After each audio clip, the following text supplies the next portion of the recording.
So I can't wait to see Once Upon a Time in Hollywood. I think this is going to be a great movie and probably one of Quentin Tarantino's best movies. But there's actually really disturbing details of the real life situation that lay behind this movie. And I'm going to go through them quite quickly because actually some of them are quite disturbing, and it's going to be really interesting to see how Quentin Tarantino does cover them, or actually if he does include them in his movie at all. So the first one is Helter Skelter. Now this was a concept of Charles Manson that heavily influenced and motivated Charles Manson. And what he believed is he believed there'd be a race war between white and black people because Charles Manson was a very racist person.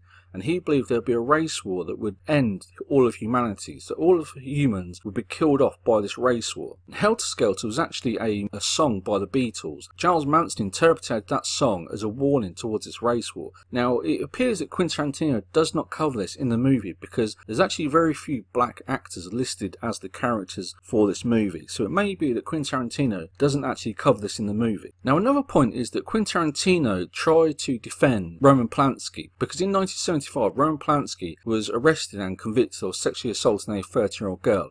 And in 2003, Quentin Tarantino held a radio interview where he tried to defend Roman Polanski and kind of suggested that the 13-year-old girl consented to the sexual assault. But it's really important that I point out that Quentin Tarantino since then has apologised. But Roman Polanski does feature in this movie, so it'll be interesting to see how Quentin Tarantino does cover that role, or whether he just glosses over it. Now this is James Stacey. Now he was a real life cowboy actor, and in 1995 he was actually convicted and sent to prison for child abuse. So there's two cases of child abuse from the real life people in this movie. So the first one is Roman Polanski in 1975. And the second one is James Stacey. So it's quite a disturbing double that two of the people in this movie, real life people, do have a history of child abuse. Very disturbing fact that goes behind this movie. Now this is the Spahn Ranch, which does actually feature in the movie. And this is George Spahn, who owns the ranch. Now this ranch is where the Charles Manson family lived. And they didn't actually have much money, so they paid George Spahn what money they did have. But also, Charles Manson provided his female followers to offer sexual services to George Spahn as payment for the rent. And Charles Manson does actually have a history of forcing women into prostitution. He did that in San Francisco before he moved to this ranch. So Quentin Tarantino may cover it in this movie about how George Spahn was paid for the Charles Manson family to live at this ranch through sexual favours of prostitution forced upon by Charles Manson. So whether Quentin Tarantino does cover that remains to be seen. Now this gentleman here is Donald Shea, and his nickname was Shorty, and he was actually a real life stunt double in Los Angeles. But he was also working on the ranch full time. He was a maintenance man for the ranch. Now, he was actually murdered by the Charles Manson family because Charles Manson believed that Donald Shea gave information to the police. But also, Donald Shea was married to a woman called Magdalena who was black. And when Magdalena went to visit the ranch, Charles Manson became very angry because he was a very racist person. And he actually had Donald Shea murdered.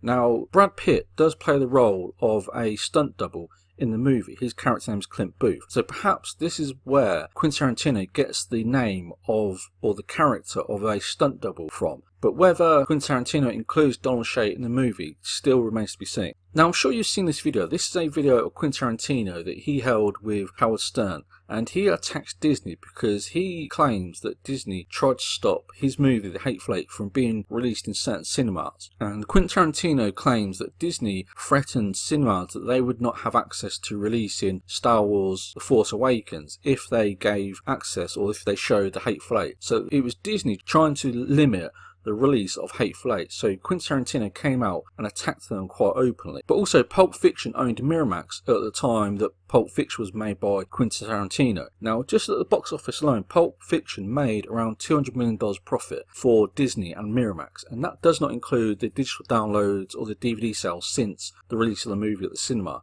So Disney made a lot of money from Pulp Fiction, and then later on they tried to release or limit the release of Quentin Tarantino's latest movie, Hateful Eight. So Quentin Tarantino came out and attacked Disney. But this is a very strange coincidence, and it's actually three coincidences. So one of the characters listed for this movie, Once Upon a Time in Hollywood, is a character called Billy Booth. Now Billy Booth was actually a real life actor, and he played a role in a movie called Follow Me Boys. And Follow Me Boys is quite a famous film because it was actually Walt Disney's last movie. This movie was released 2 weeks before the death of Walt Disney. So this all links it together with Disney because it's quite a unique name. Billy Booth is a very unique name to use for a character. But also Kurt Russell was also in Follow Me Boys. So there's three coincidences that all tie this together. You have Billy Booth, who's a character listed as being in Once Upon a Time in Hollywood.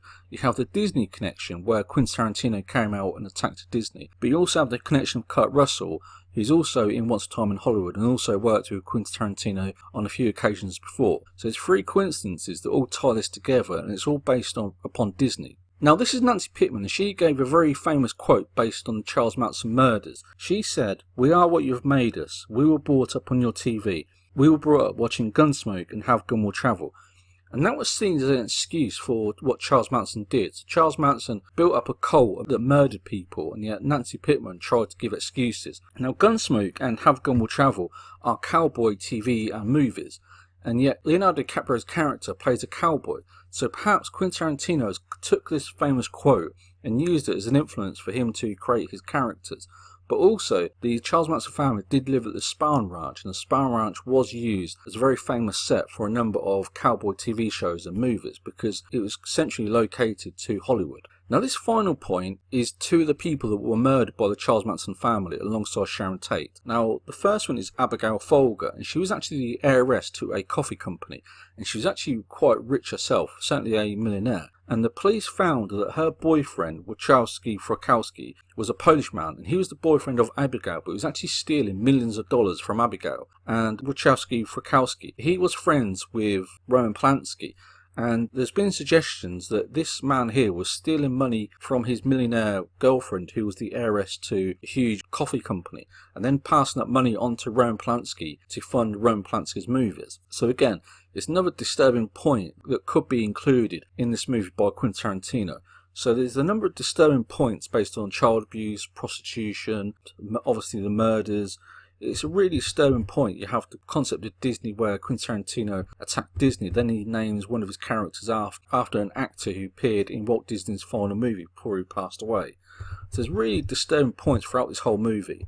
So if you have any thoughts, any comments, please leave them below. And if you find this video useful, please also like and subscribe. But for me, this will be a great movie, but there's some really disturbing points that lie in the details of actually what happened. And it really depends on how deep Quentin Tarantino will go into those details. So again, if you have any comments, please leave them below and also like and subscribe.